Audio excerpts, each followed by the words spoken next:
I will now call the Shadow Leader for business questions, Jesse Norman. Thank you, Mr. Speaker. Will the Leader of the House give us the forthcoming business? Leader. Thank you, Mr. Speaker. The business for the week commencing the 16th of March will include Monday the 16th of March, consideration of an allocation of time motion followed by all stages of the Grenfell Tower Memorial Expenditure Bill. Tuesday the 17th of March, consideration of an allocation of time motion followed by all stages of the Ministerial Salaries Amendment Bill. Wednesday the 18th of March, Opposition Day, debate on a motion in the name of the official opposition, subject to be announced. Thursday the 19th of March, a general debate on progress in tackling climate change, followed by a debate on a motion on online harms. The subject for these debates were determined by the Backbench Business Committee. Friday the 20th of March, the House will not be sitting, and the provisional business for the week commencing the 23rd of March includes Monday the 23rd of March, consideration of Lord's amendments to the Tobacco and Vapes Bill, followed by consideration of Lord's amendments to the National Insurance Contributions Employer Pensions Contributions Bill. Jesse Norman. Thank you very much, Mr. Speaker. Let me start by associating myself with your remarks just now from the Chair. It is plain to all members of this House that the Government Chief Whip and Deputy Chief Whip have badly misstepped here, and indeed there has been scant respect for this House more generally from the Government Whip's office. I cannot believe such a thing would have happened when the Leader of the House was himself the Chief Whip.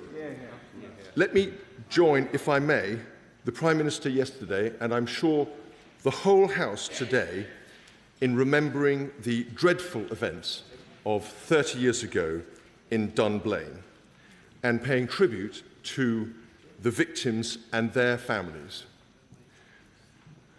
On a happier note, last Monday saw the 250th anniversary of Adam Smith's immortal masterpiece, The Wealth of Nations.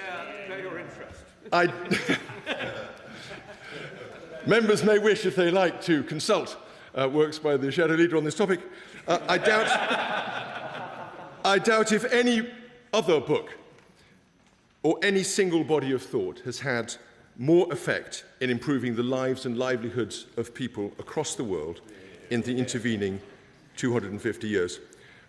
Mr. Speaker, we celebrate the service of our armed forces and we rightly treat defence matters, wherever possible, as bound by a united focus on the national interest. But it is precisely that focus on the national interest which requires us now to acknowledge that the past 2 weeks have been a disaster for this country. Our allies in the UAE, Bahrain, across the Gulf, have criticised this country for its, quote, slow and, quote, weak response to date. The Cypriot High Commissioner and the President of Cyprus have publicly expressed their disappointment and dissatisfaction. Why? Because we have exposed their people, our people, to drone attacks as targets, placed weapon systems on their territories, made solemn undertakings over many years to them, and now failed to come to their defence in time. It did not have to be this way, Mr. Speaker, so we must ask, how can this possibly have happened? Let us review the history. It was being publicly reported by January the 15th that America was starting to build a carrier strike force around the USS Abraham Lincoln targeted at Iran. On the 26th of January, the Washington Post reported that this force had arrived in the Middle East. On the 31st of January, our own Prime Minister himself told the BBC, and I quote, "The aim is that Iran shouldn't be able to deliver nuclear weapons." And I quote again, "We support the goal and we are talking to allies about how we get to that goal." Those remarks come close to an explicit endorsement of the United States on this operation, as they were doubtless intended to. But the key point is this. All this happened 4 full weeks before the start of the attack. Last week, at this dispatch box, I highlighted the gaps and inconsistencies in the government's position between its supposedly settled legal view and the last-ditch political decision reportedly taken in Cabinet on the Friday before hostilities began. And secondly, between the Cabinet and the Prime Minister, whose original instinct was to support the USA, but who was overruled. It is now clear that there has also been a disastrous failure of political leadership. The Prime Minister and the Cabinet knew or should have known for a full month that the USA was mustering a vast body of forces to attack Iran, that these could not remain on high readiness indefinitely, and so an attack must surely follow. The Prime Minister himself said last week that the government had pre-deployed some weapons to the region, yet he failed to give instructions in time to the Navy to prepare HMS Dragon. He failed to notify the Cypriots, and he failed to warn our allies and other friends across the region. Now that they are engaged, our armed forces are discharging their duties with distinction. But the result of this political incompetence has been a fiasco, which brought shame and dishonour on this country. We have the disgraceful sight now of the government anonymously trashing the Chief of the Defence Staff in a desperate attempt to deflect responsibility for its own inadequacies, not just via an anonymous leak in The Spectator, repeated in The Telegraph, but by a quoted, but of course unnamed official to the Financial Times. I cannot recall that a political hatchet job of this kind has ever been performed on a commanding officer in the course of a military operation.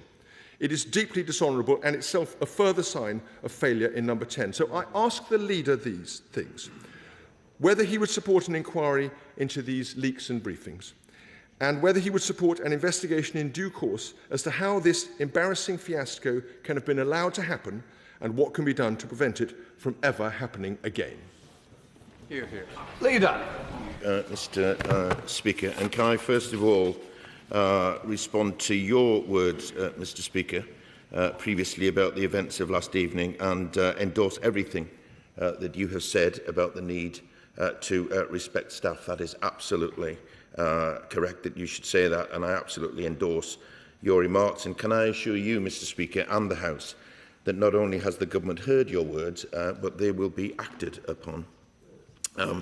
May I also associate myself with the remarks that the Honourable Gentleman made about Dunblane. We do remember that tragedy, and I have to say on a personal level, it is one of the proudest moments in my career when I voted for a handgun ban, because that has made a difference to our communities and the safety of our communities.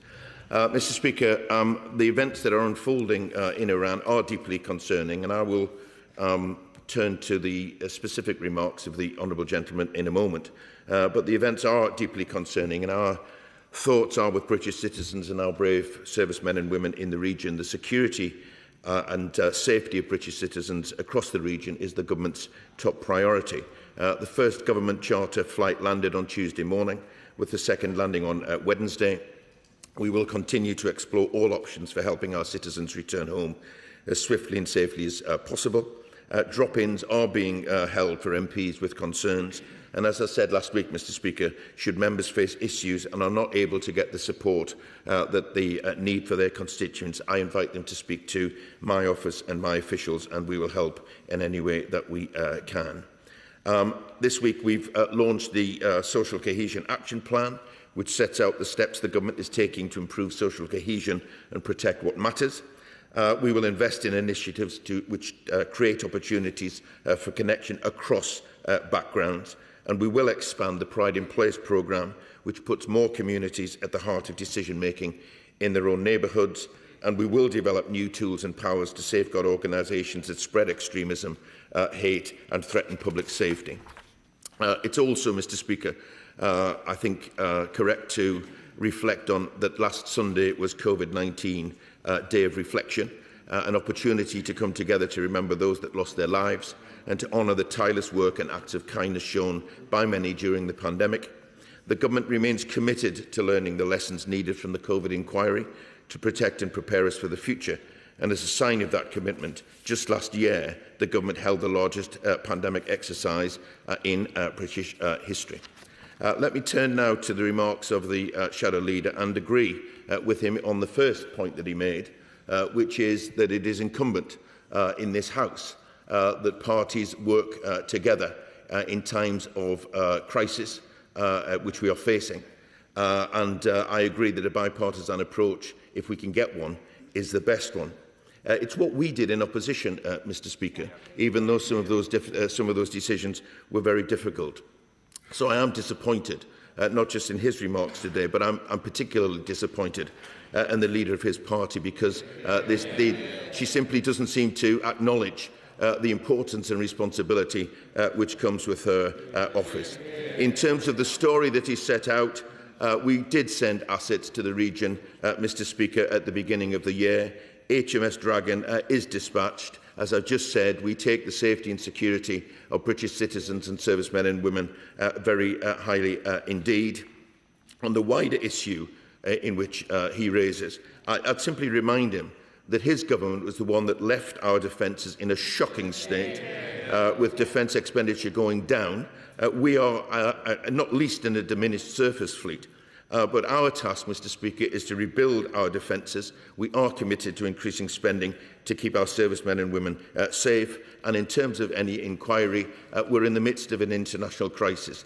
If such an inquiry was necessary in the future, I think it should wait until we ensure that our citizens and our servicemen and women are safe.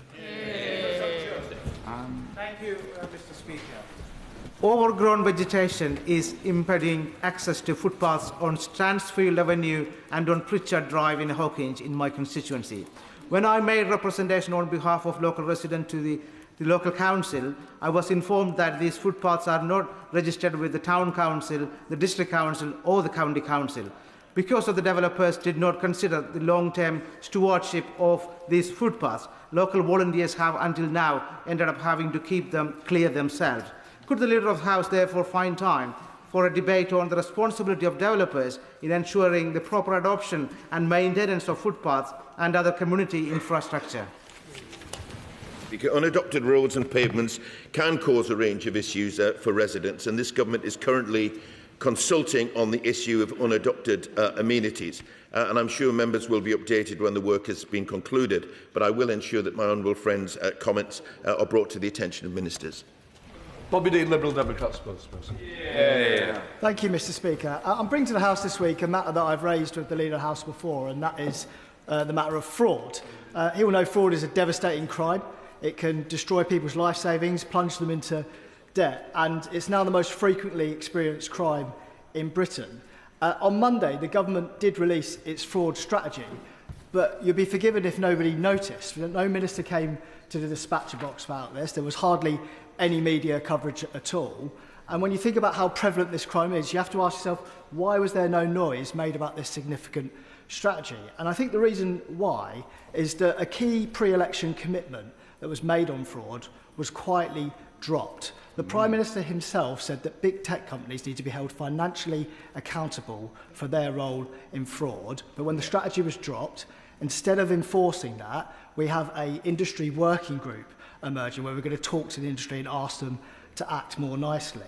Now, the banks and the financial regulators are unhappy about this. The banks, of course, are on the hook, paying out compensation to customers when they are victims of fraud. And they say that when they try to get big tech companies to act, they are far too slow, they are not responsive, and the only thing that is going to get them to act is if they are hit in the pocket for this too. So can the Leader of the House organise a minister to come to the dispatch box and explain why that commitment was dropped? And further, I did raise this house to the Leader of the House in October last year, and I still have not received a reply from the Minister on that matter. Thank you, Mr. Speaker. On the point of the launch of the strategy on Monday, I think the honourable gentleman was alluding to why there wasn't a statement. The fact that Monday was particularly busy, there were important statements, that it shouldn't reflect on the importance of fraud, the fact that there wasn't an oral statement, but I'll certainly bear what he says in mind. And I'm pleased that he does point out that the government did launch its fraud strategy this week, because, as he says, fraud is distressing, disruptive, and has long-term effects on victims. And our strategy, I'm not as pessimistic as he is about our strategy going forward. It does set out how we'll use every tool at our disposal to disrupt and dismantle criminal operations, bring fraudsters to justice and strengthen protection and support for victims, with £250 million invested over the next 3 years for the fight. But I note his request for a statement and update, and I'll bring that to the attention of the relevant minister. Justin Mathis. Thank you, Mr. Speaker. Ellesmere Port is benefiting from investment in its new market and also the £20 million Pride in Place Fund, but there is a big hole in the town centre where the shopping centre is basically being left to rot by the owners ad hand. Now, the problem we have is that they are a private company. They've made many promises in the past of investment but have not delivered. Shops are left empty, units are not filled.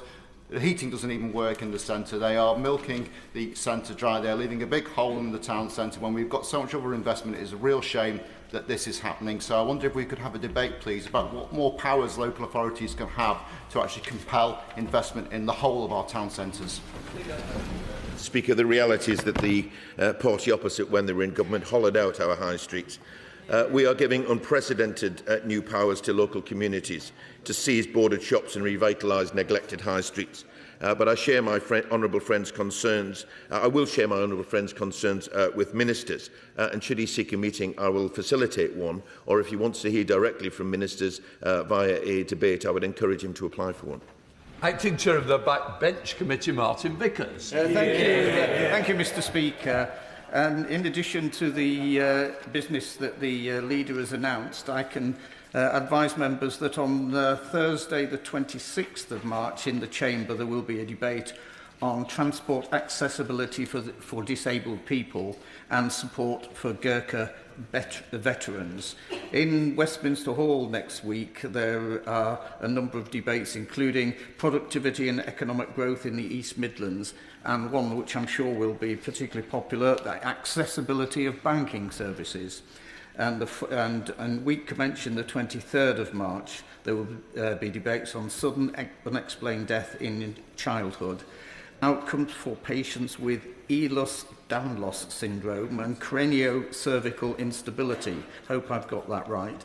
And possibly for the potential merits of mandatory body armour for prison officers. But that one is provisional.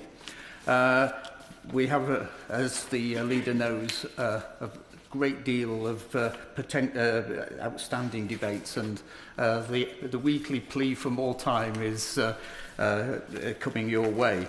Turning to my own issue, Mr. Speaker, I have many park home owners in my constituency, and the leader, I'm sure, will be aware that the government published some research only this week about park home owners. The Backbench Committee has a pending debate on this, but perhaps if the leader could be particularly generous with government time, we could bring that forward and satisfy the many park homeowners throughout the country. Mr. Speaker, and I thank the honourable gentleman for his work with the Backbench Business Committee, and indeed thank the whole of the committee. And I note with particular pleasure their debate on accessibility to banking services, which is an issue which has been raised in business questions many times. So I'm pleased that that has been scheduled.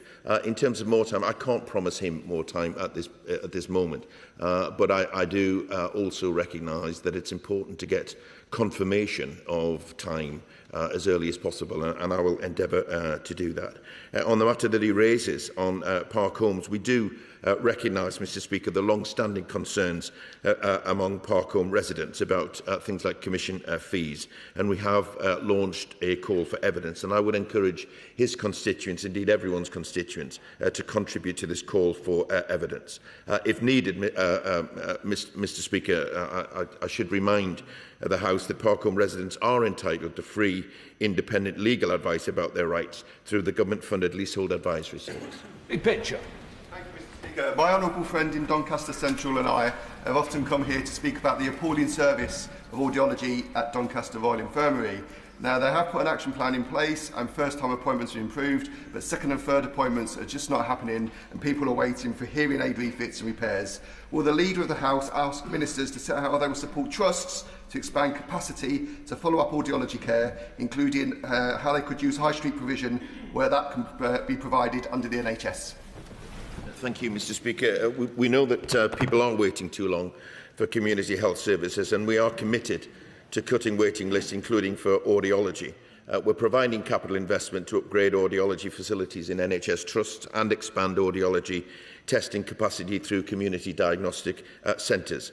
And as he hopefully, I raised his previous concerns with health ministers, who I believe have since written to him on this matter earlier this week. But I will ensure that the department hears his latest question. Sir Julian Smith.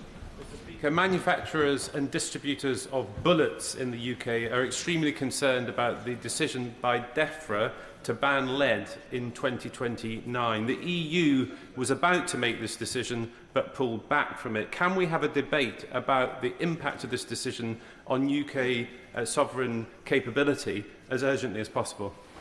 Thank you, Mr. Speaker. I can offer the right honourable gentleman a meeting with ministers if that is what he seeks, but I'll certainly draw to their attention the point that he raises. Kyrke-Smith. Thank you, Mr. Speaker. I know lots of us in Aylesbury and the villages have watched the Channel 4 drama Dirty Business. One resident described it to me as harrowing, powerful and emotive, and they are right. The government has made some good progress in tackling the crime of sewage in our waterways through the Water Special Measures Act. But will the Leader ensure that further parliamentary time is allocated to debate and advance our long overdue reforms to the water sector? Thank you, Mr. Speaker. My honourable friend raises a very important matter, and the programme to which she refers has quite rightly caused concern amongst people and a dialogue on these matters, which is important that we have that. The reality is that the previous government should never have allowed the water sector to get into this state, because the public deserves better. As she says, our Water Special Measures Act will introduce tough enforcement measures, the most powerful in a decade. The Water White Paper goes further, setting out clear powers for the new water regulator, and a new water reform bill will create the laws that we need to fundamentally change the system. And when that bill is introduced, there will be plenty of time to debate this matter. Griffiths. Thank you, Mr. Speaker. The situation at Zachary Merton Hospital in my constituency of Bognor, Regis and Littlehampton is causing deep concern locally. Services there were closed on what residents were told was a temporary basis, yet that closure has now been made permanent. The evidence behind that decision has not been clearly set out. Communities rightly expect candour when decisions are taken about the future of local healthcare provision. So does the Leader of the House therefore agree that there is a wider issue here about transparency and accountability in NHS service decisions? And will he consider granting time for a debate in government time on the future of community healthcare provision? Thank you, Mr. Speaker. I do agree on the need for candour and for openness for residents who are obviously concerned about the matters, not least the one that she refers to. Should she wish to make her case to the relevant minister, then I will make sure that she has that opportunity. Samantha Niblett.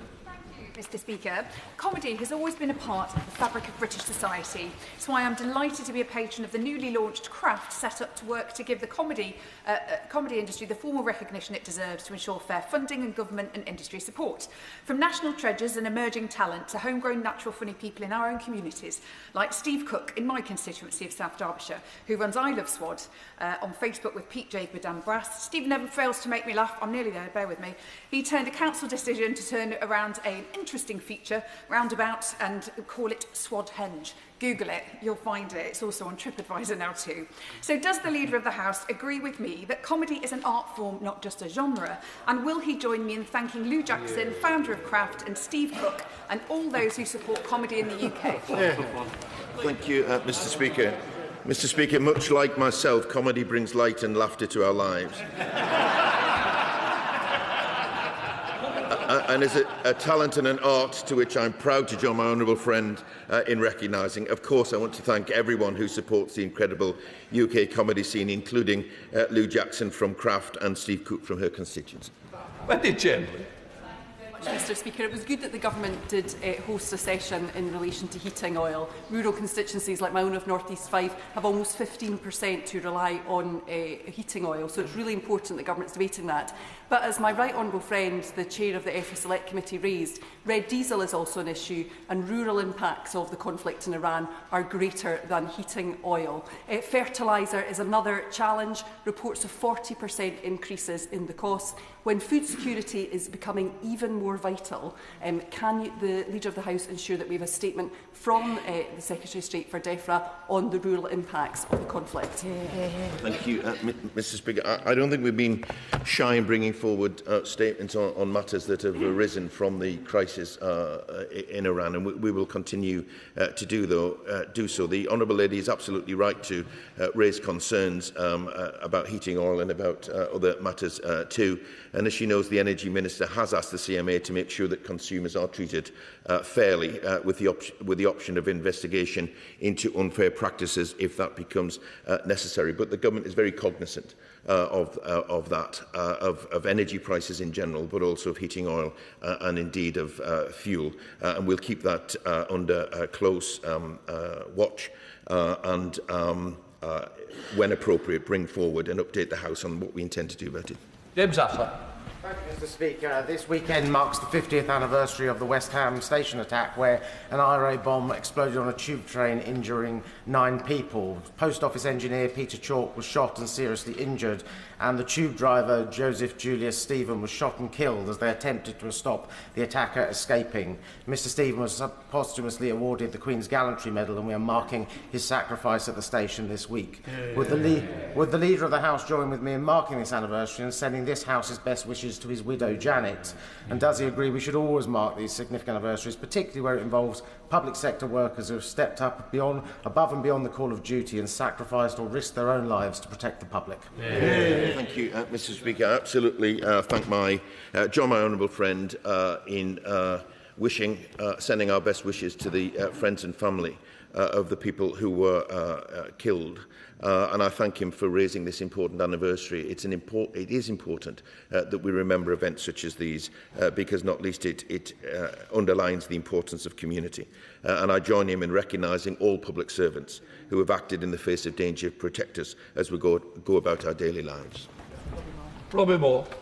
Thank you, Mr Speaker. Last week I met with Toby Hammond, the lead volunteer for West Yorkshire Scouts. Astonishingly, the Scouts have now learned that they could be hit by Labour's proposed new tourist tax being introduced by the Mayor of West Yorkshire, Tracy Brabin. Because this tax is on overnight stays, it could now apply to youth camps, outdoor experiences and sleepovers run by volunteers at Scout groups across Keighley and Ilkley, who are giving up their own time, their own evenings, for the benefits of our young people. It will hit thousands of young children and young people that will be negatively impacted. So will the Leader of the House grant a debate on this very issue and join me in urging the Mayor of West Yorkshire to scrap this tax once and for all that is impacting many of our Scout groups that continue to provide and deliver vital work for our young people? Thank you, Mr Speaker. I sincerely hope that the impact isn't as the honourable gentleman has led us to believe. If he wants confirmation from that, then I will arrange for a minister to explain what the situation is. Absolutely right, though, Mr Speaker, that mayors are given the opportunity, the choice rather, as to whether or not they introduce a tourist tax. It will be controversial in many ways, we understand that, but let's not forget that there are benefits in terms of the income and what can be used with that money. But I join with him in his worry that if that impacts negatively on Scouts, then that's something that should be borne in mind, because they do a fantastic job, Mr Speaker. Mr Speaker, bank closures have affected many communities. In Blaenau Gwent and Rymney, we'll have banking hubs in Abertillery and shortly in Ebervale, so residents have access to bank services on their high streets. These are very popular. Now, it's great that the government is committed to delivering 350 banking hubs. Maybe we have a statement to find out how that's going, to hear about lessons learned and if access to hubs could be widened in the future. Thank you, Mr. Speaker. Banking is changing, with many customers benefiting from the convenience of managing their finances remotely, but the government also understands the importance for many people of face-to-face banking and is committed to supporting sufficient access for customers, which is why the financial services industry, with government support, is committed to rolling out 350 banking hubs. That's 350 now, Mr. Speaker, but that's not an upper limit on how many there will be. This is 350 by the end of Parliament, but there's no reason why the process can't continue. The government is working closely with industry on this commitment, including through regular ministerial engagement. As we assess the rollout of those banking hubs, I'm sure ministers will want to bear in mind the need to update the House when appropriate. Christine Jolly. Thank you very much, Mr. Speaker, and can I associate myself with the remarks of the Leader and the Shadow Leader about the anniversary of Dunblane.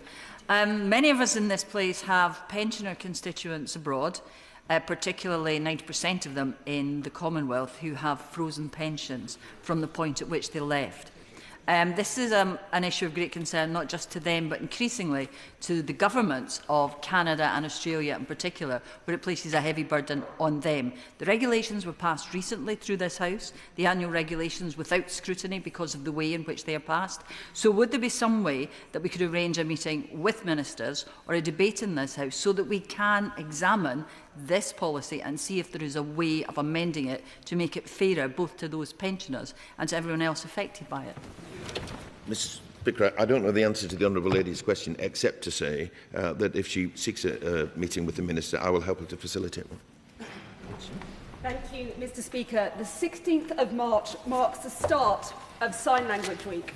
Derby has the largest deaf community of any local authority in the country, thanks in large part to the Royal School for the Deaf, founded in 1898, and the strong and supportive community that has arisen ever since. But even in Derby, too many people find public services inaccessible.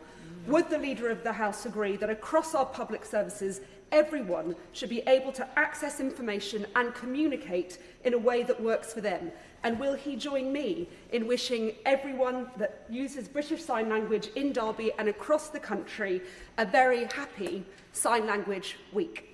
Thank you, Mr. Speaker, and I thank my honourable friend for bringing this matter to the House, and I absolutely endorse her remarks about more people being able to use and understand sign language, because it's a vital means of communication for many people, and I hope that this week raises some well-needed awareness of the importance of British Sign Language. So I do take this opportunity, along with the whole House, to wish everyone a happy Sign Language Week. Lightwood. Thank you, Mr. Speaker. Farmers in King Swinford and South Staffordshire have contacted me in recent days about the steep rise in key inputs like fertilisers and straw. Now, current events are likely to make these pressures even more acute, with serious implications for farm viability and for domestic food production. So could we have a debate in government time on the rising cost facing British farmers and the long-term resilience of UK food production? Thank you, Mr. Speaker. It seems like longer, but we're 11 days into this particular crisis, and the government has not, as I said before, not been shy on bringing forward statements when necessary on particular aspects of it. I will raise his concerns with DEFRA ministers, who I'm sure are watching the situation very carefully. And should the opportunity arise to update the House, or the need arise to update the House, I'm sure that's what they'll do. Jim Matmall. Speaker, there are around 430 farmer-owned cooperatives in the UK and around 150 farmer members, turning over £10 billion a year, delivering high-quality food produced to the highest welfare and environmental standards. With food security being national security and the government committed to doubling the size of the cooperative sector, will the Leader of the House grant time for a debate on expanding the agricultural cooperative sector so that they can play a role in strengthening the UK's food production? Mr. Speaker, may I pay tribute to the cooperative movement for the work that they do in this regard. They're a very important part of the story of food production, Mr. Speaker. And should my honourable friend seek a debate on these matters, I'm sure there are many across the House who would want to join in to discuss what is a very, very important subject. Sir Julian. May we have an update from a health minister on progress in the review of prostate cancer policy and whether it will focus, as it should, on such issues as targeting particularly vulnerable age groups or ethnic groups, such as black males, 1/4 of whom will be affected by this disease at some stage in their lives, and speeding up NICE approval of relevant drug treatments in England and Wales, which are already actually being prescribed in Northern Ireland and Scotland. Thank you, Mr. Speaker. As the right honourable gentleman will know, that the government has produced England's first ever men's health strategy. And we're not just reforming the way that things are done, we're putting the investment in as well. On the specific issue which he raises, which I agree with him is an extraordinarily important matter, I will seek an update from a health minister for him, and should he seek after that a minister for further detail, then I'll help him to arrange that too. No law. Thank you, Mr. Speaker. I was delighted to see the Eden Project's recent report, which shone a light on the nearly £7 billion worth of positive impact it's drawn into the Cornish economy and our community over the last 25 years. So will the Leader of the House work with me and across departments to ensure that our High Street strategy and that our local visitor economy strategy works for Cornish businesses, for local wealth creation, for skills development and for our wider communities, just as the Eden Project has done? Thank you, Mr. Speaker. My honourable friend is a strong advocate, not just for his constituency, but for Cornwall, and I commend him for that. The Eden Project, as he said, has been an amazing initiative and contributed to the local community and economy, attracting visitors, creating jobs and generating £6.8 billion boost to the area since it opened. My door is always open to the honourable gentleman to discuss what further action can be taken to champion this cause, and if he seeks one, I will also get a meeting with the relevant minister. Alison Bean. Mr. Speaker, for decades, local people in Frome have used Packsaddle Fields as a valued space for walking, recreation and nature. Plans to build housing on the site were refused twice last year because of the harm it would cause to the community's use of the land. Despite this and the fact they have no live planning application, Live West is now taking legal action relating to access to the fields and has forced Somerset Council to fence off the area, which simply denies local people the many benefits of being able to enjoy the outdoors. Would the Leader of the House urge the Ministry for Housing, Communities and Local Government to look at whether it's reasonable that land can be fenced off in this way, and help me organise a meeting with the relevant Minister to discuss this? Mr. Speaker, I will raise the matter with the relevant Minister and ensure that the Honourable Lady gets an update on the important point that she raises. But I would gently point out, as I do when housing matters are considered, it's much better if these things are decided locally and communities can go along with it, because we do need more houses. We need more houses for people to live in and to make sure that communities are resilient. But I will ensure that she gets a response to the specific point from the relevant Minister. Thank you, Mr. Speaker. Silicosis is a particularly nasty, debilitating respiratory disease, and it's alarmingly on the increase here in the UK, predominantly for young people between the age of 20 and 30. It's really something we need to be looking at. It's a preventable disease. The reason why it's escalating is because the increase in engineered stone dry cutting. Can we have a debate in government time to see how the government can intervene to prevent this debilitating disease, silicosis, from becoming the next asbestos national tragedy? Thank you, Mr. Speaker. My honourable friend, as ever, raises an important issue. The government is committed to increasing the capacity of respiratory services. The NHS has specialist centres for diagnosing and managing lung diseases that cause scarring, such as silicosis. I'll make sure that the relevant minister hears his concerns. If he wants a meeting with that minister, then I will help to facilitate that, because we should use the experience of people like my honourable friend on these matters, because he does bring a loud and strong voice to them. Glenn. Thank you, Mr. Speaker. My constituent, Kate Simankovic's daughter, Ruth, tragically died in a mental health inpatient unit. And she's been told by the government that the law as it stands already provides adequate protections to ensure that family contact and visits can happen. But plainly that didn't happen and with tragic consequences in that case. Please, could the Leader of the House facilitate a debate or a statement or a meeting with the Minister? Because when a tragedy like this happens, it's not enough to say the law is satisfactory as it is, because plainly the tragic death of their daughter is something that they will not rest until is properly met by government action. Mr. Speaker, and the Right Honourable Gentleman is absolutely right to raise these matters, and I commend him for the way in which he has raised them here today. It's an awful tragedy when these things happen, and I understand the family's reluctance to accept that the law is strong enough. Should he seek a meeting with the relevant minister, then I'll help him to facilitate. Thank you, Mr. Speaker. March is Prostate Cancer Awareness Month, and as we know, this Labour government has created a men's health strategy for which the Men and Boys Summit will be a central pillar later this year.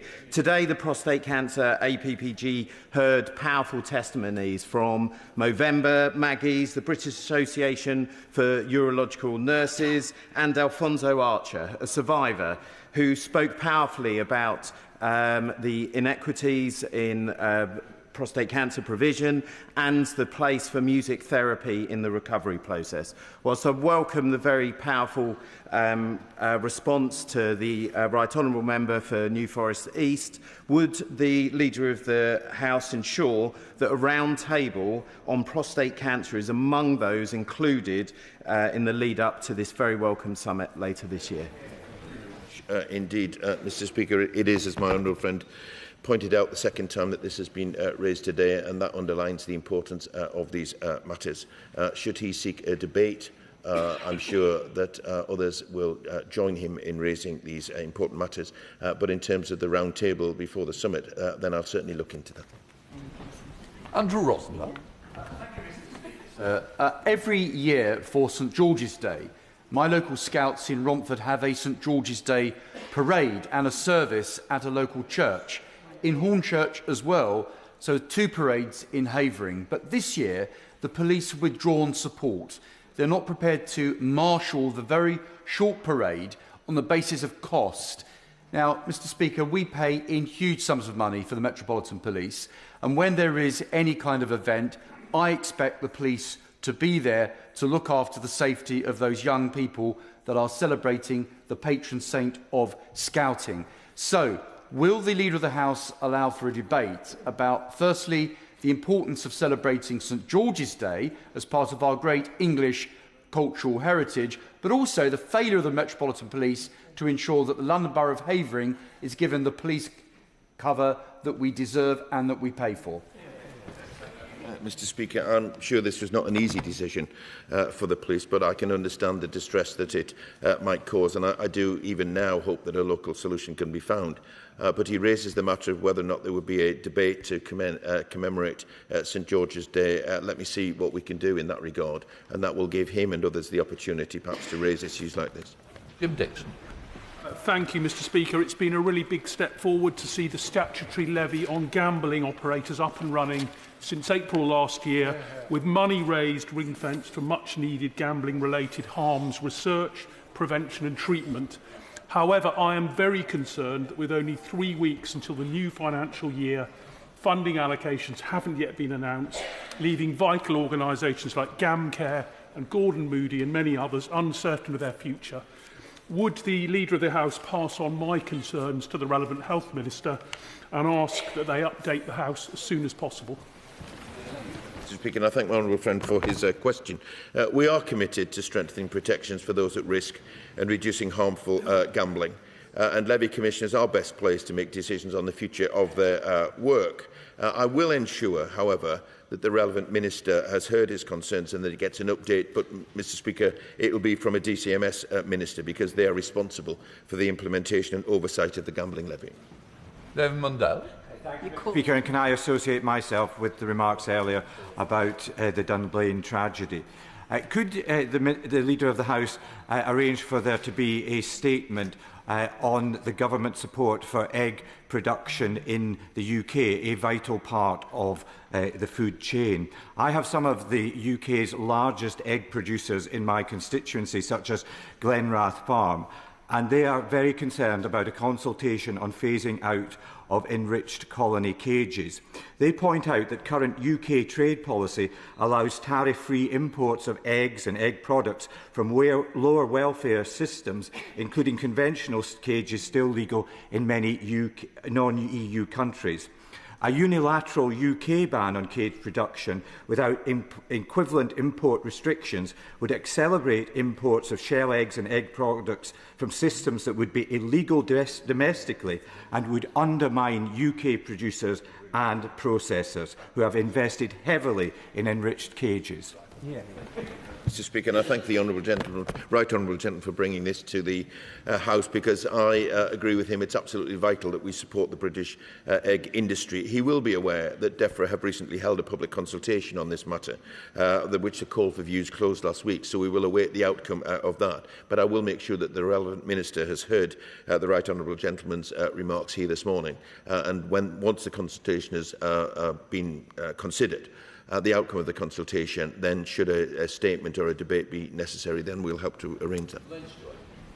Thank you, Mr. Speaker. For constituents in Ayr, Carrick and Cumnock affected by the loan charge, the McCann Review has had a long-anticipated step towards bringing a year of uncertainty to an end. However, a number of individuals that still feel that cases dating back decades remain unsolved, and the focus of enforcement has not been applied evenly between scheme promoters and those who use the arrangements. Can I ask the Leader of the House what analysis has been carried out on how the recommendations of the McCann Review will affect individuals and businesses currently engaged with HMRC on loan charge matters?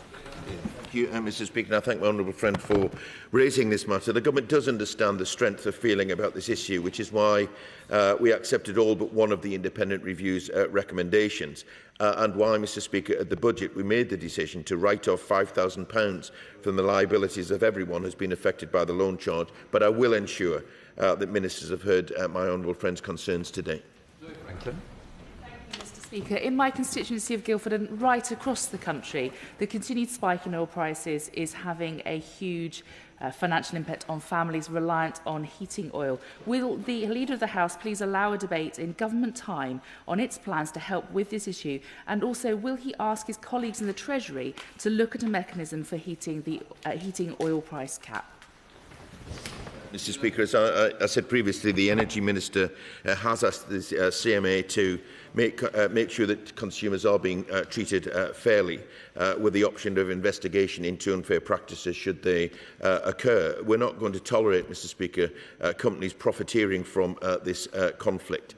And should it be necessary, then I'm sure my Right Honourable friend, the Energy Secretary, will come to this House to set out what further action the government intends to take. John Morris.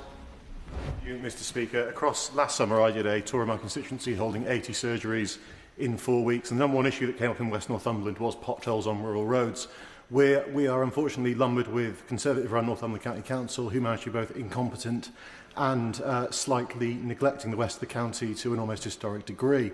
I wonder if the House might join me in a visit to one of the potholes in my constituency.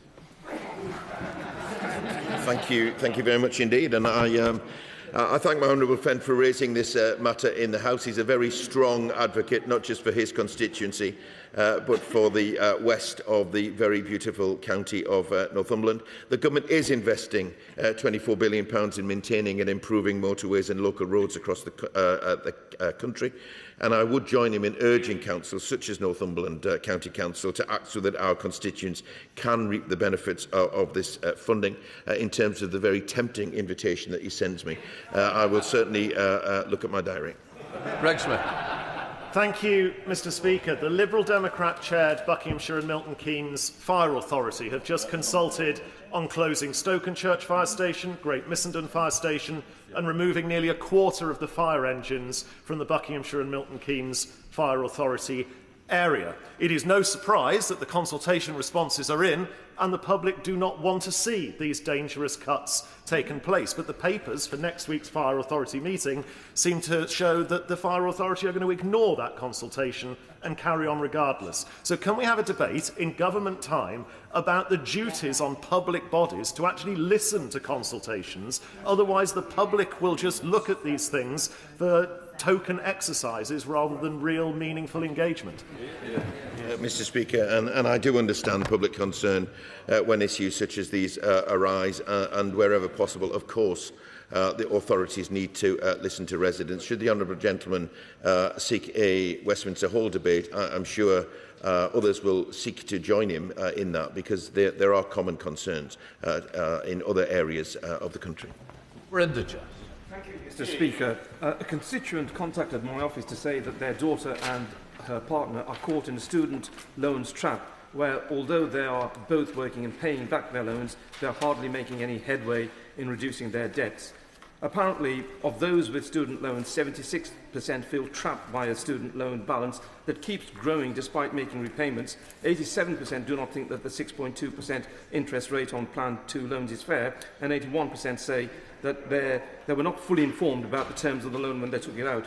I'm aware of the inquiry that has now been launched by the Treasury Committee, but would the Leader of the House please agree to a debate in government time in due course about how we can make student loans fairer so that our young graduates do not face the life of never-ending, overwhelming debt? Thank you, Mr. Speaker. We inherited a system of student loans which effectively was broken for many people. We are trying to make changes to improve the student loan system to make it fairer, and we will continue to look at ways to do so. Yeah, my honourable friend refers to the Treasury Select Committee, which is looking into this matter. Once they've been given time to consider it, hopefully that will be brought to the floor of the House and lead to the debate which he seeks. And then, Mr. Llefarydd, I've been inundated, as many in the House, from constituents facing impossible heating oil costs, with one telling me their 500-litre order has soared from £302 to over £900. At yesterday's meeting, arranged by the Minister and the Treasury, the Government said that people should apply to their local council for emergency support via the Crisis and Resilient Fund. However, councils we know are on their knees financially and simply don't have this money. And additionally, this fund is an England-only fund.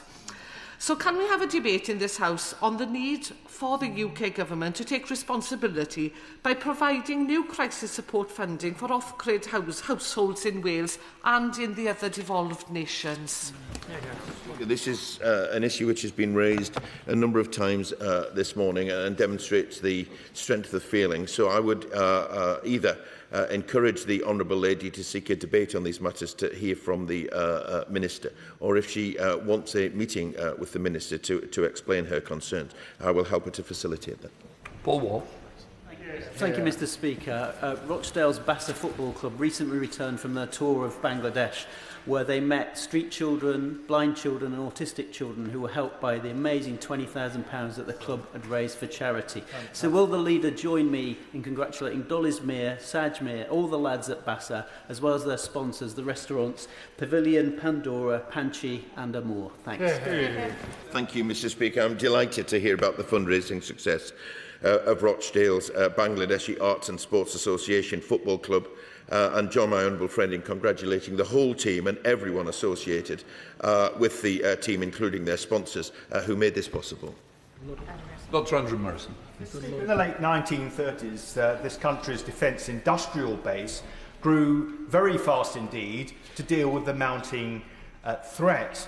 The failure to publish the defence industrial plan is not in that tradition.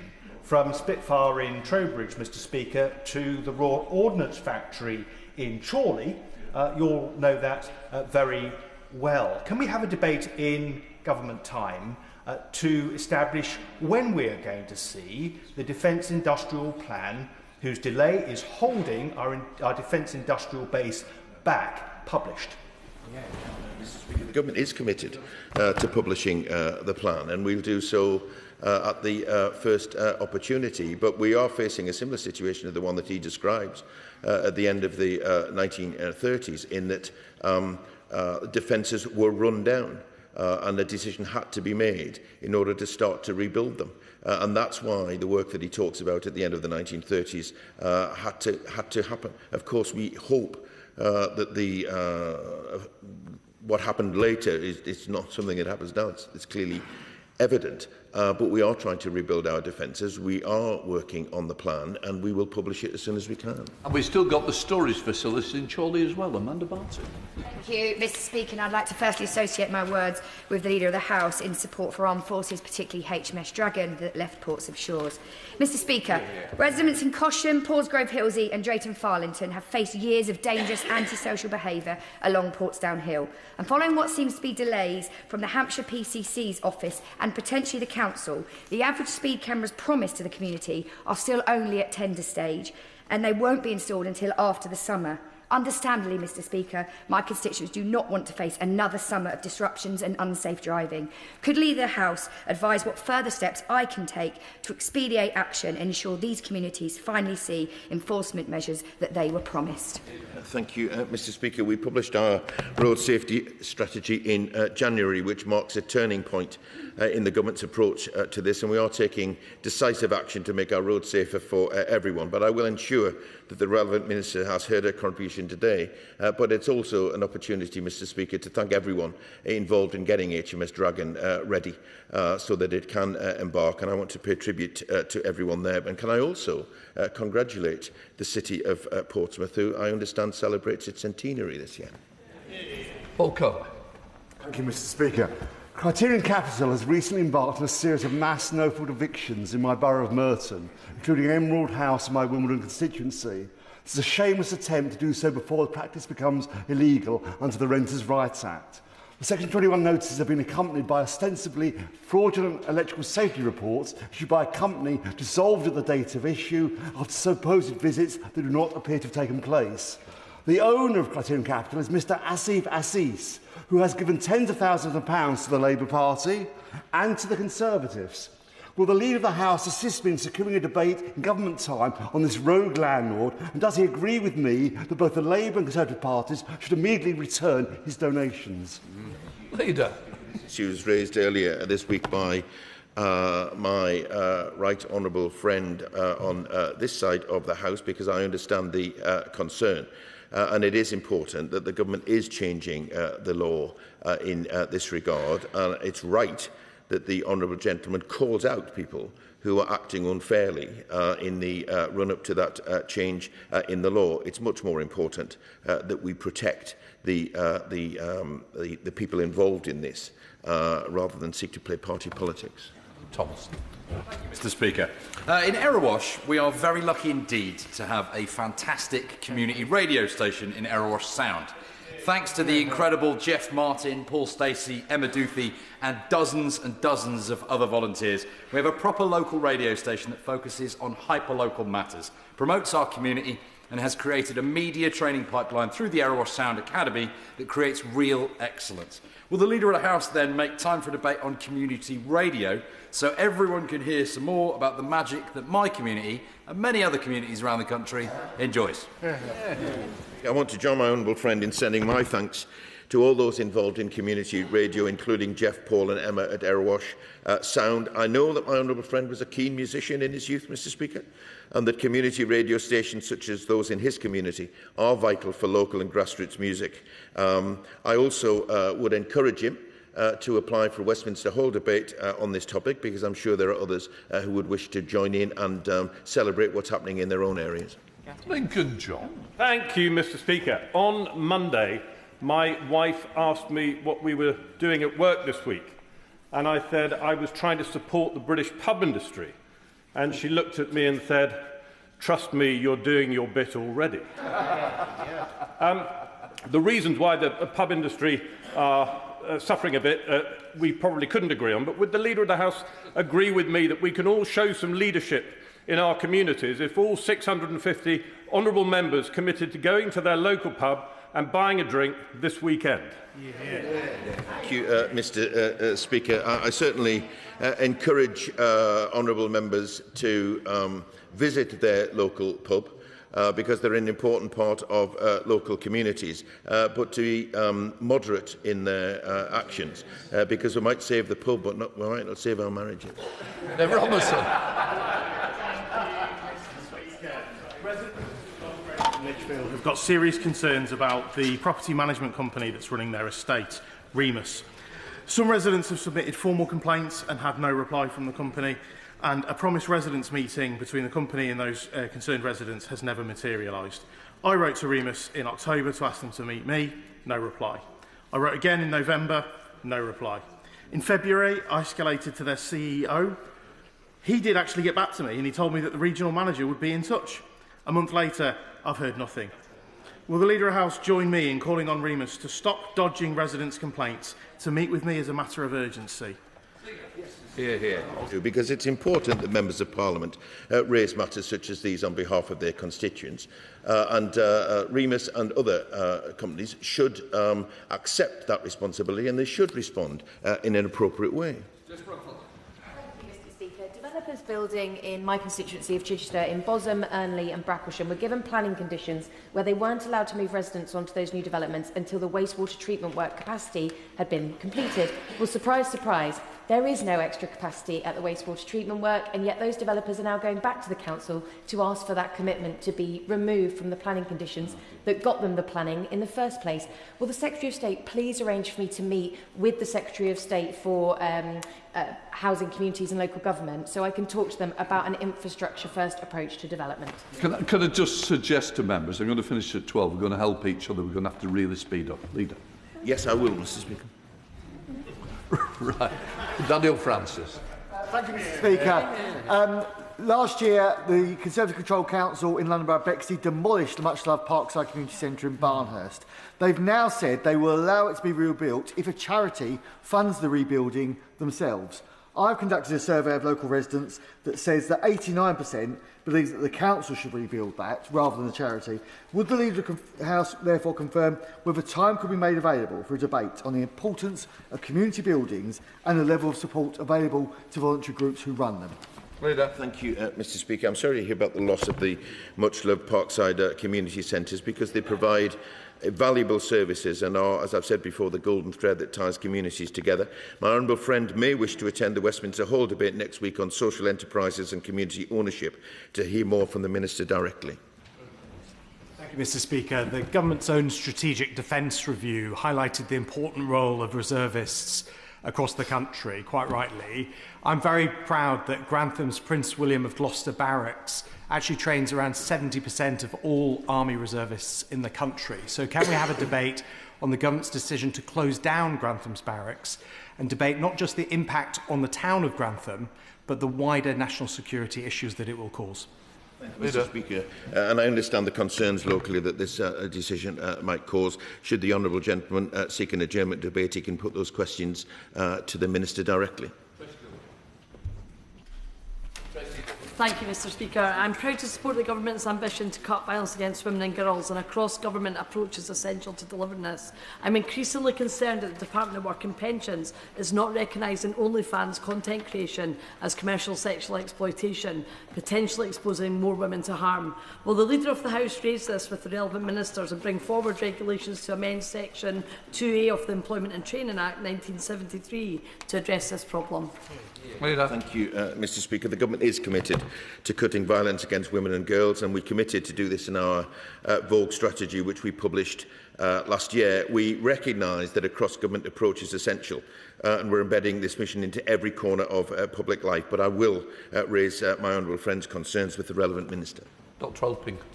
Mr Speaker, Frimley Park Hospital in my constituency is due to be rebuilt as part of the government's new hospital programme, but it's recently transpired that the costs of upgrading vital local transport infrastructure have neither been costed nor budgeted for as part of that scheme.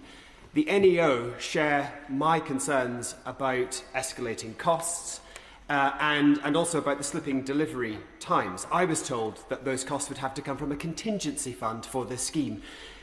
Given that this scheme needs to be credible and command public support, can I ask for an urgent debate on this issue so that those errors are not hard-coded into this process? Thank you, Mr. Speaker. The honourable gentleman raises quite rightly the investment which the Department of Health intends to put into his local community, but he's right to say that it's more than just the Department of Health, because there are issues around transport. So I will arrange for a meeting with him, with the relevant minister, should he seek one, to see if we can resolve this. Lee Barrow. Thank you, Mr. Speaker. Reform-led Northamptonshire Council has just announced that it's increasing school transport from £795 a year to £965 a year. That's a £170 increase. That's an increase of over 20%, and that's an unaffordable increase for families. That comes from a council that promised lower costs for families, comes from a council that's failed to have its books signed off, and it's from a council that's received a groundbreaking real terms increase in their settlement from this government. So does the Leader of the House agree with me that Northamptonshire Council should reverse this unacceptable, uninformed and unaffordable decision? Thank you, Mr. Speaker. I do agree with my honourable friend.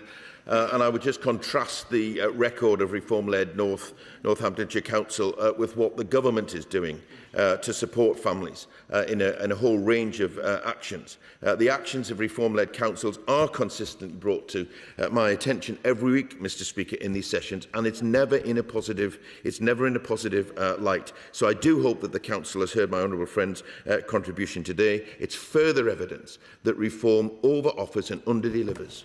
Thank you, Mr. Speaker. Would the Leader have grant some time in government time, please, to debate the state of our telephone networks? It can't be only in Tunbridge that we've noticed that actually the connectivity has gone down. And while we may see that you have full bars on 4G, in fact, you have no ability to get any data.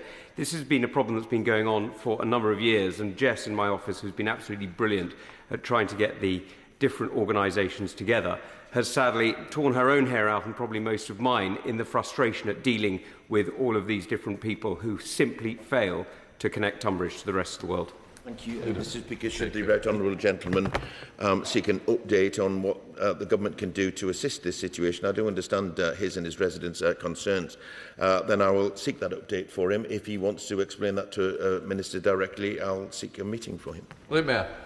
Speaker, in Hemlington, in my constituency, the ward councillors Nicky Walker and Tom Moran have been trying to push the social housing provider 13 to deal with a set of empty properties around Ellis Gardens and Fontaine Court, which have been sitting abandoned for months, perhaps even years. Does the Leader agree with me that 13 need to pull their finger out and stop leaving properties to rot and support people to get into these properties? Thank you, Mr. Speaker. My honourable friend raises an important matter, and I hope that 13 have heard his words today. The government expects social housing landlords to manage their stock efficiently, ensuring that vacant properties are made available wherever possible.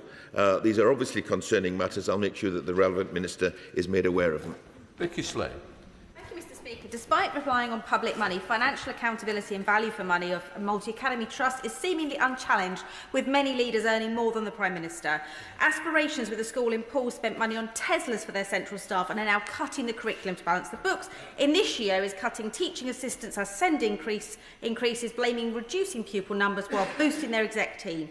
With the current consultation on the White Paper, now seems a good time for the government to make time in government time for a debate on transparency and accountability of academies, so we can drive out access and get back to doing what they were supposed to do. Thank you, Mr. Speaker. When the consultation has ended, I'm sure there will be an ample opportunity to raise the points that the Honourable Lady has raised. Rutland. Thank you, Mr. Speaker. This Labour government has given Conservative-run West Sussex County Council £27 million to get our roads in shape. But across my constituency, there are dangerous potholes they refuse to fill and roads in desperate need of resurfacing, including in Mansfield Road and Thesiger Road in East Worthing that I saw at the weekend. Will the Leader of the House join me in calling on the County Council to properly fix roads across Ada and Worthing and make time for a debate on renewing our road? Thank you, Mr. Speaker. The performance of Conservative-run West Sussex County Council on potholes was raised with me only last week, Mr. Speaker, and I'm sure that today they will have heard my honourable friend's contribution, and I hope that it spurs them into action. Flag Jones. Thank you very much, Mr. Speaker. Duncan Lynch Precision Engineering is a successful specialist manufacturing company established over 60 years ago. They would like to take on a number of new apprenticeships, good, well-paid jobs for local young people. The company are struggling to find apprenticeships, apprentices and appropriate courses, a clear concern for the business and for young people seeking a good career. Can we have a debate in government time to discuss how to boost the uptake of apprenticeships and improving the courses available to manufacturing and engineering business? Thank you, Mr. Speaker. The tragic record of the last government was that apprenticeships went down. This government is committed to reversing that, which is why we have a £725 million growth and skills levy, and our reforms will help to deliver 50,000 new apprenticeships. And in our first year, we've helped over 350,000 people into apprenticeships. So should the honourable gentleman seek a meeting with the Minister to explore what further can be done, then I will arrange that. Sorry, Coombs. This week there was a mass release of balloons in Birmingham in memory of my friend, Councillor Wasim Zafar, who passed away suddenly and tragically at the age of 44. There was no prouder Brummie than Wasim. He loved the city, he loved the villa, and he loved representing the people of Lascelles. As Cabinet Member for Transport, he was the driving force behind the city's clean air zone, and he fought every day against the health inequalities that mean so many Brummies die too young. I will miss Wasim more than I can say. He leaves a hole in the city that will be very difficult to fill. Will the leader join me in sending his deepest condolences to Wasim's wife, Aisha, his 4 sons, his wider family, and can we have a debate on the health inequalities that Wasim cared so passionately about? Mr. Speaker, I absolutely join my honourable friend in paying tribute to Wasim Zafar and his work as a local councillor, particularly on the clean air zone in Birmingham. I know that he will be greatly missed, and I extend my heartfelt condolences to his loved ones at this time. Should my honourable friend seek a Westminster Hall debate, then she will not only be able to pay further tribute, but to explore what further action needs to be taken on these very important environmental matters. Thank you, Mr. Speaker. I'm seriously concerned about the lack of progress for the Public Office Accountability Bill. I sat on the committee in November and it was urgent then. Can the Leader of the House write to me to explain why the Government's not adopted the common sense and victim-centred Amendment 23? And it's ironic, really, that bearing this in mind this is about openness and transparency, ministers seem to be completely unable to explain their objections to it. And can he investigate what is blocking progress, please? Mr. Speaker, ministers are working very hard, Mr. Speaker, on what is a sensitive bill, actually, in many ways, and we are working hard, and we will bring forward the bill in due course. But if she seeks an update from the relevant minister, then I will get her one. Mr. Speaker, may I ask the Leader of the House for a debate on recent Valuation Office agency changes to business rate classifications for flexible and co-working spaces? The agencies say they're just following case law, but the change could have significant implications for these businesses, some of whom will face big backdated bills. Flexible working spaces are an important factor in regenerating a lot of our town centres, like Chatham in my constituency, because they drive footfall into our town centres and people spend money in local shops. We desperately need a political solution to this problem. Leader. Thank you, Mr. Speaker. I absolutely agree with my honourable friend that flexible co-working spaces play a vital role in high street regeneration, and that's a priority for this government. I'll be happy to help her to arrange a meeting with the relevant minister to discuss this should she wish, or should she seek a Westminster Hall debate on these matters. I'm sure the debate would be popular. Max Wilkins. Thank you, Mr. Speaker. Under regional devolution plans, Gloucestershire is being told by MHCLG to go to the north, with Herefordshire and Worcestershire, maybe Warwickshire as well. Our ICB is being merged with Bristol, North Somerset and South Gloucestershire. Meanwhile, our police boundaries are being merged with Wiltshire. Does the Leader agree with me that this makes a mockery of the devolution agenda? And if he does, can he arrange for me to meet with the appropriate ministers so we can sort it out? I don't agree with him, Mr. Speaker. It makes a mockery of this. It's about getting local decisions made best on behalf of local people. But it is important that we recognise regional and local identity. And should he seek a meeting with the Minister, then I'll help him to arrange one. Whereas, Mr. Speaker, Geoff Machel, who's from my neighbouring constituency, was diagnosed with motor neurone disease last October, and since then Geoff has raised over £50,000 for MND research through activities including plunging into frozen Austrian lakes and warm Sri Lankan seas. I should declare an interest. Geoff is my oldest and dearest friend. Given the importance of both sustaining research funding into MND and addressing significant patient delays or experience in accessing genetic testing, could the Leader assist me in getting a meeting with relevant ministers? Minister. Thank you, Mr Speaker, and I send my best wishes to John and congratulate him on the money that he's raised so far. We are investing in MND research across all areas, including causes, prevention, diagnosis, treatment and care, Mr Speaker, but I will assist my honourable friend in getting the meeting that he seeks with the Minister. That brings me to Jim Shaw.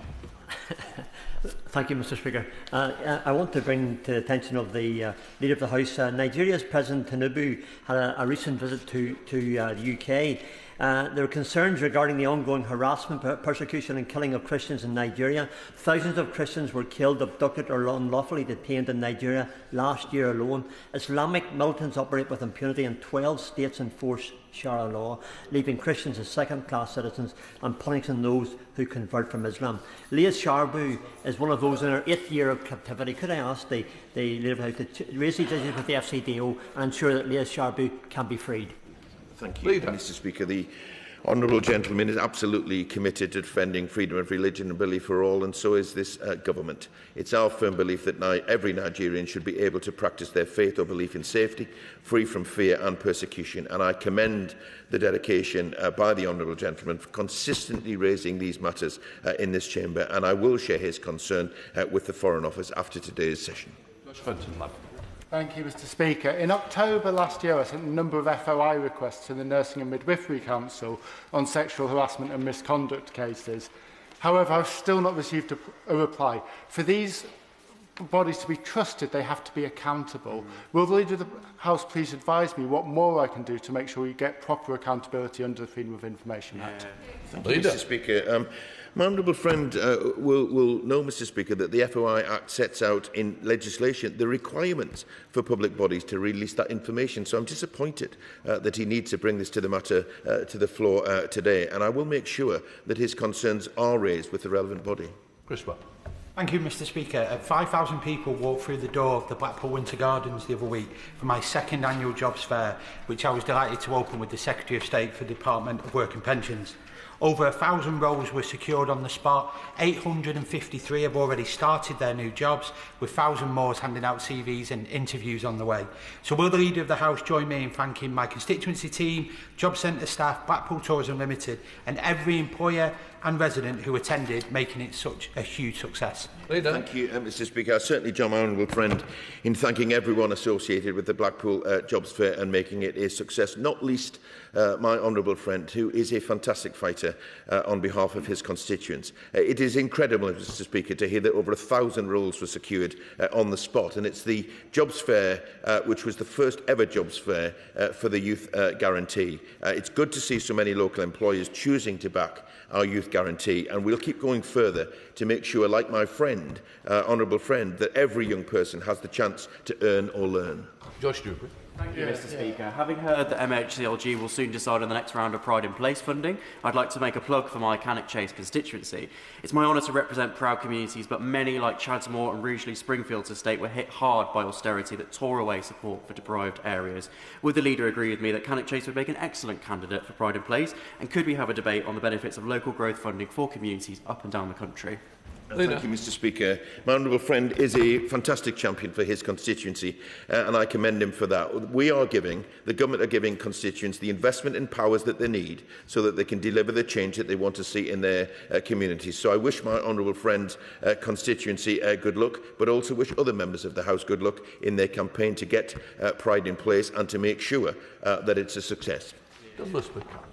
Mr Speaker, tomorrow marks the 85th anniversary of the Clydebank Blitz, when across the nights of the 13th and 14th of March 1941, my hometown of Clydebank suffered horrendous losses. 528 people were killed, and of the 12,000 homes, only 8 remained undamaged. And I'll be attending the service of remembrance at Cabowie St Andrew's Church in Clydebank tomorrow. Will the Leader of the House join me in commemorating this occasion and agree that all wars result in the loss of innocent civilian lives? I thank my honourable friend for marking this important anniversary, Mr Speaker, and particularly at this time we must remember all those who serve and have served in our armed forces and who are victims of the devastating impact of war. Anniversaries such as the Clydebank Blitz remind us of those who have served, those who were wounded and those who were killed, and I thank my honourable friend for raising it this morning. Can I just say to the member for Clydebank, I did go to the memorial a few years ago. Very moving. Right, let the front benches change over.